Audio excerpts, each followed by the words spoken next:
There is, obviously, we with Localise and the National Youth Volunteers, everybody sitting at the illustrious panel here is aware of what we do, so we're not going to go through that again. Really, for us, it's the voices of the people here today that we want to put forward.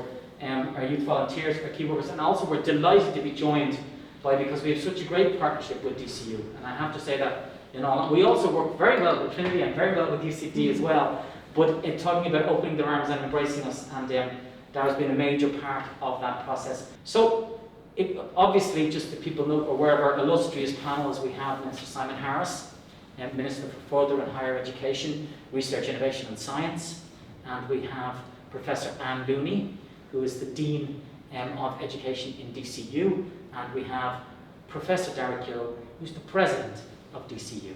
So it is, yeah.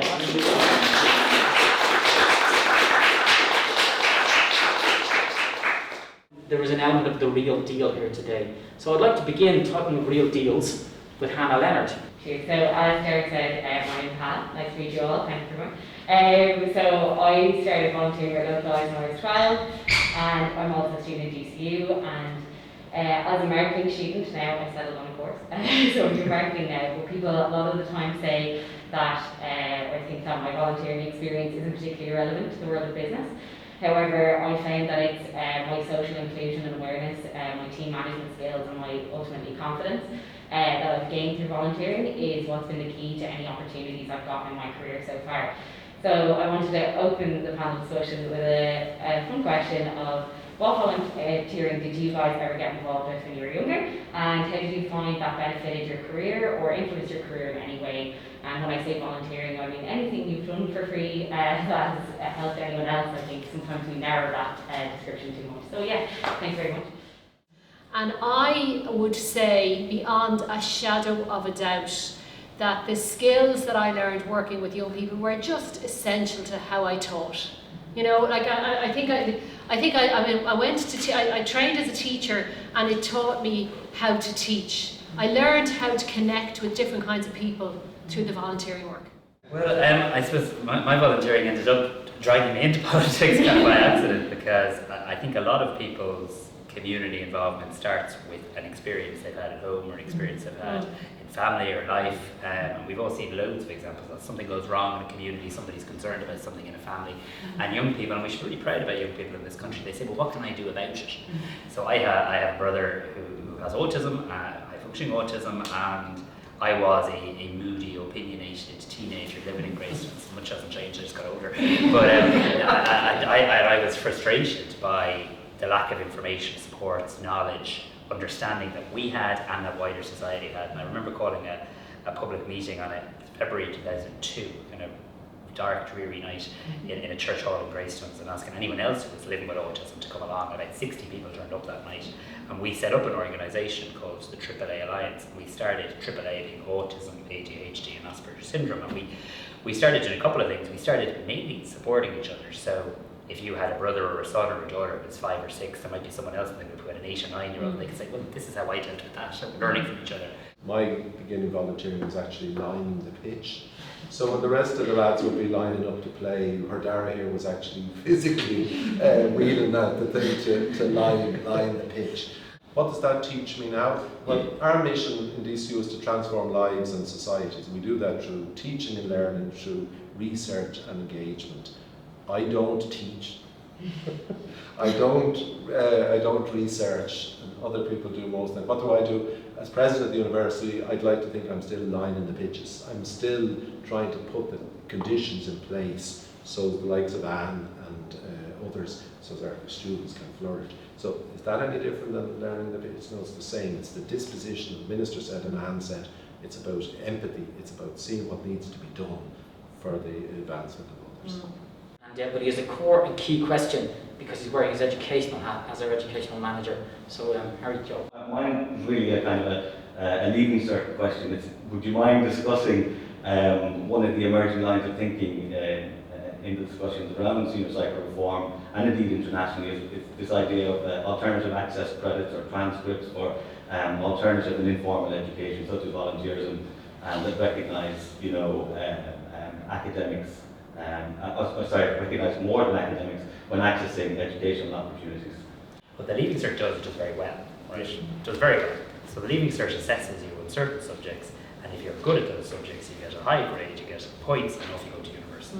Works quite well. There's definitely pluses and strengths to it. The challenge, though, that I think, these things aren't easy to crack, but the challenge is, what about the things it doesn't assess? And some of those things are becoming more and more important in life.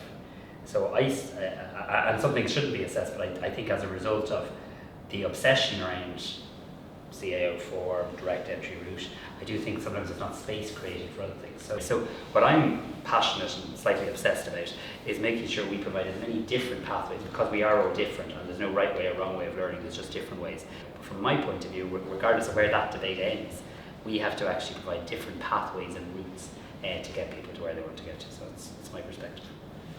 We'll all be speaking along the same lines, and you're right about the pathways piece. I think one of the things that people think about exams and Leaving Cert is they think that it's a science. They think that it's a scientific approach to measurement. It isn't. It's an entirely social construct. Yeah. It comes out of what we believe is important and what we believe is valuable, and that is changing. It is changing, but for a lot of people will hold on to that notion of the kind of knowledge that's important, the best way you can do to measure that is that it's a 3-hour examination. And it's only when you go to look at other systems that they all draw on the same research, but their systems are completely different. It is changing in Ireland. I think we're beginning, as you say, to view the things that you've mentioned here as not just soft, as actually critical, and that's been highlighted in the pandemic. It's been highlighted by climate change. It's been highlighted by the fact that we now need to be more resilient as a people. So I think there is a shift happening. It's happening slowly, but I'm very excited about the pathways idea, and I'm very excited about the potential of further education in particular. Why am I excited about further education? Because there's further education in almost every community. One of the things we've been talking to Derek about is saying, well, if we're developing new relationships with our further education colleges, how do we make those links include the volunteering, include those, so that we give an opportunity for a student who is involved in Localise or is involved in an organisation to have that count towards those credits and towards that bridge between further education and university. And so the university is really committed to making it more straightforward, to making some advanced entry arrangements with further education colleges, and looking at developing further education routes into hard to access areas like primary education, for example. Like, we need all types, all talents are different. No two of us are the same in this room, thank God. No two of us are the same. And as a university, like, what we're here for is precisely to allow our people to flourish. So, and we want to be defined really by the people we include, not the people we exclude. Started as a young fella, as they would say, and now on his journey. So, Aaron. In my area, getting into higher education is less than 12%, and compared to over 95% in other areas of the city. I believe that volunteering can be a pathway for young people in my area to higher education. How can you help to make such a pathway possible? So how do you change that? Well, firstly, I suppose without bluffing as a politician or pretending there's one thing you can do, because there isn't. There's a whole multitude of things that you actually need to do. I mean, one, we need to actually look at how we can support parents in the community as well. Maybe families where other people haven't had access to opportunity. Promoting pathways like youth reach and stuff. In a lot of communities where the progression rate hasn't been as high, there's been a high dropout rate from school. So people haven't managed to successfully complete school, or people have really struggled. They've been on reduced timetables, they've been in a difficult school environment. So promoting youth reach, which is another viable way of getting the Leaving Cert, getting the Junior Cert, getting the Leaving Cert applied and getting onto college, and making sure that's not something hidden away is another thing. And then to Anne's point, reminding us that FET, further education and training, is very local. So it's in every town, it's nearly in most villages in Ireland, and showing people, well listen, your Leaving Cert, for whatever reason, or your Leaving Cert points might be gone as well as you wanted for whatever reason. Here's another way. Tell me what you want to be, when you grow up, I still haven't grown up, tell me what you want to be. Here's another way of getting there as well. And I think, irrespective of the pathways, and Alan and the Minister are right, we have to create the pathways. But the advantage of, say, with the beauty of Localise is that when we bring the volunteers, or when Derek brings the volunteers, the rest of the team Hannah brings the volunteers down to Pat's, nobody asks, you know, where are you from? So they have a chance to be together, and they say, I'm better than that girl from a fee charging school, for instance. You know, I could be an orthopaedic surgeon, I could be a carpenter. It's all the same, really, except one's working with bones and one's working with wood. But do you know what I mean? Like, it's just, that's the thing about creating the environment where people can look into their heart and say, I can be. And we need to let them be what they were intended to be. So my name is Brandon, I think everyone knows that. I first did worked with Localise in Larkin Community College and a Leaving Cert Applied programme. I then went on to be a healthcare assistant in the Mater Hospital in A&E. At the moment, I'm still working there, and my dream is to go to DCU and be a general nurse. What I learned from Localise has helped me in a number of different things: empathy, compassion, communication, and organising skills, which I carry through in my day-to-day life and working and at home. Recognising these kind of skills in my local community, Dublin Sorting City, is a big thing, and people like me do like to help. How we can get, so my question is, how can we get more access to these type of programs for young people in my area so that they can figure out what they want to do in their future career? My name is Maya, and as a student in second level education, and also when we Localise since I was 13, I feel like learning inside and outside of school is very important. As someone who's in 5th year, with only 18 months left in school, do you think that the system of recognition, like what has been spoken about today, could be up and running when I'm beginning my college journey? I'll go with the question about how could those programs be available in your communities, which I thought was a really good question, because I actually think it kind of relates to your question. And it relates a little bit to what universities do, and that if we, within universities, if we have an opportunity for people to continue their volunteering, to bring their portfolio in and add to that. And one of the features of the DCU human capital programs that we can't have teacher education yet. One of the features of our new human capital programs is they are built on the transversal skills. These new degrees are built on they're all multidisciplinary. They're all drawing on different discipline areas. So business and climate change, communications and data analytics. So they're all drawing on different disciplines, but what draws them together is a core group of transversal skills, which are all the ones you would bring in that portfolio.